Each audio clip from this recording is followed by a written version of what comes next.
Hi friends. అందరూ మనం ఏంటబ్బా ఎంత చేసినా మనకి ఆ దేవుడు ఏమి ఇవ్వట్లేదు, మననే కష్టాలు పెడుతున్నారేంటి అనుకుంటాం కదా.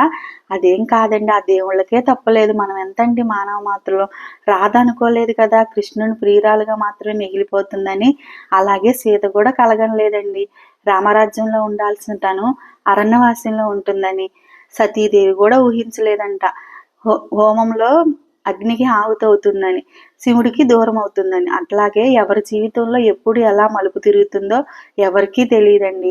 నాది నాది అని ఇదైపోయి మనం మనుషులు దూరం అయిపోయి ఇదవటం తప్పించి ఏదీ లేదు. ఉన్నన్నాళ్ళే మనమండి. మనం అంటూ పక్కకెళ్ళాక అసలు ఆ గుర్తులే మర్చిపోతారనమాట. అందుకే మనం దేనికి తాపత్రపడకూడదు.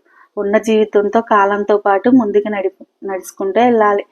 ఈరోజు శుక్రవారం కదండి, అది కార్తీక మాసం. చక్కగా శివకేశవులకి సతీ సమేతంగా ఇద్దరికి పూజలు చేశానన్నమాట. అటు దుర్గాదేవికి, ఇటు మల్లేశ్వర స్వామిని ఊహించుకుని నా శివయ్యలో ఆ ఇద్దరికి, అటేమో వెంకటేశ్వర స్వామికి, లక్ష్మీదేవికి అందరికీ అష్టోత్తరాలు అయితే చేసుకుని ధూపం అయితే వేసుకున్నానండి.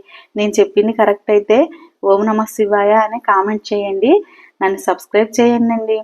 అట్లాగే నచ్చితే లైక్ చేయండి, షేర్ చేయండి, కామెంట్ చేయండి.